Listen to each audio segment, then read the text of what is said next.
Welcome everyone. Today we'll learn two halachot that are connected to each other about the time for Birkot Shachar, the morning blessings. And so Rabbi Melamed starts with lechatchila, meaning it is preferable. Birkot Shachar should be recited as close as possible to the time one wakes up from her sleep, for they were essentially established to be recited as part of the awakening process. We already said that, except for a small Yemenite group that follows Maimonides literally, we don't do the blessings in the exact order that they were talking about. Um, getting up and standing on our feet and um, opening our eyes, etc. So, although we customarily recite them later consecutively, it is not proper to delay their recitation further. So, the question is basically, are they part of the obligation of women to pray shacharit, which we said a woman is obligated to at least pray once a day?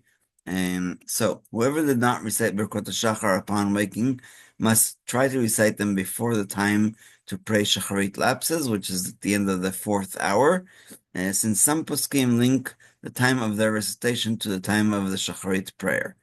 And that's also can be a hint for us because it's called Birkot Shachar.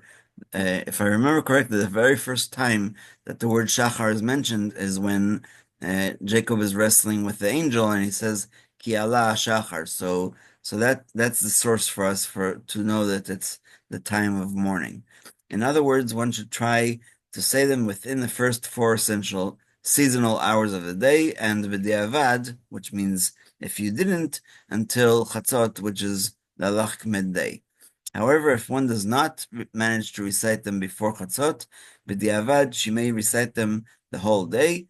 The reason for this is that, according to most poskim, the time to say Birkot HaShachar differs from the time to recite Shacharit, because Birkot HaShachar are blessings of thanksgiving for the good things from which people derive pleasure throughout the day. And like we saw yesterday, we talked about should we recite them if we don't derive pleasure, meaning if somebody is in jail or somebody is crippled or somebody is blind, etc.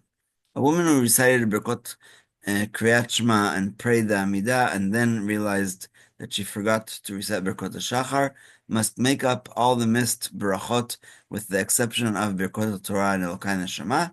This is because, according to many poskim, even without intending to do so, she fulfilled her obligation of Birkot Torah with Ahavat Olam, the second blessing before the Shema, and fulfilled her obligation of Elokai Neshama with Mechayeh Matim in the Sant Mida.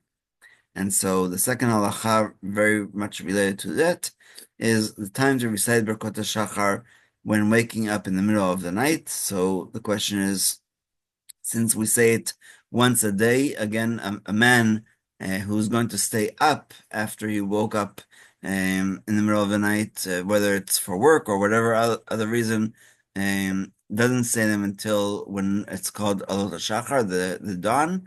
And so let's see specifically about women, again, because of the time-bound element.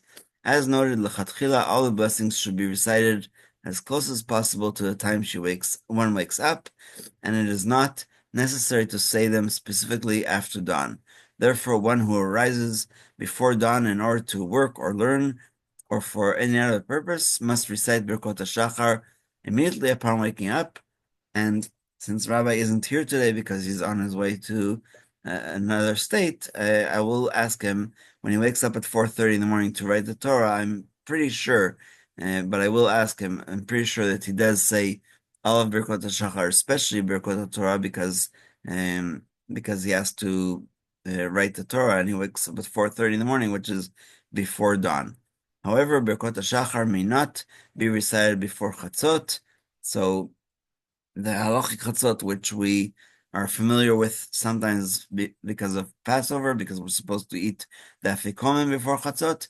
Chatzot means the midnight, the halachic midnight, which because of daylight saving time is usually around 1:15 for Passover, but I haven't checked it recently, but it's a different time, definitely not 12 a.m.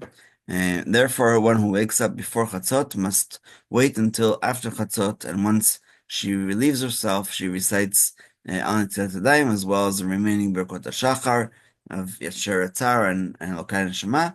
If she recites them before Chatzot, she does not fulfill her obligation.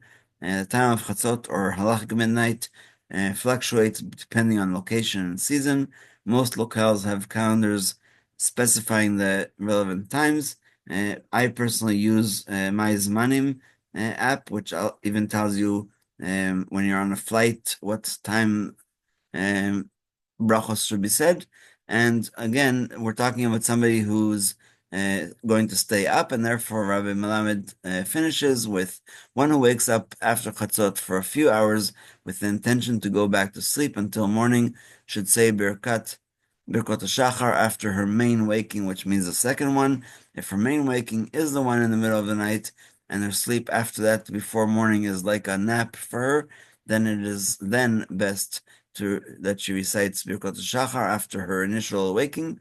However, if her main waking is in the morning, she must recite Birkot HaShachar after the second rising. So it's very, very relevant to women, especially if they're nursing or the baby is crying and they wake up because of that. So it's and I think that all of us are beyond that age of waking up in the middle of the night for a baby, but it's just important to remember that women are exempt from mitzvot that are zman grama, that are related to specific time, and so that's why Rabbi Melamed gave these rulings. And we'll stop here and open up for questions.